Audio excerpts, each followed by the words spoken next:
इमरान मसूद साहब हमारे साथ हैं। इमरान साहब, प्रधानमंत्री कह रहे हैं कि पार्लियामेंट में ड्रामा की जरूरत नहीं है, डिलीवरी की जरूरत है और विपक्ष हार से क्या बौखलाया डिलीवरी दी हुआ है। आपने?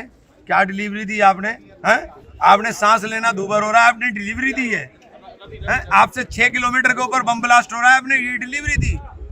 आपने बीएलओ जो है सुसाइड कर रहे हैं, ये डिलीवरी दोगे आप? कि रोज सुसाइड हो रहे हैं बीएलओ के, नौजवान परेशान है, रोजगार के लिए धक्के खा रहा है, रोजगार नहीं उसको मिल रहा है, ये डिलीवरी है? किसान खुदकुशी करने पर आमादा है, आपने खाद का दाम आसमान के ऊपर चढ़ा दिया, फसल का दाम दुगना कर रहे थे, उसे लागत मूल्य नहीं निकल रहा है, तो ये डिलीवरी है? बस ऐसी डिलीवरी से प्रधानमंत्री जी देश को छोड़ दो। प्रधानमंत्री ने ये भी कहा कि हार से बौखलाया हुआ है, पार्लियामेंट को इसका कोना बनाए। आप तो जीत से खुश हैं क्योंकि आपने लूट ली है। आप तो लूट के अंदर माहिर हो गए हो, आपको पता है कि कैसे चुनाव जीता जाता है।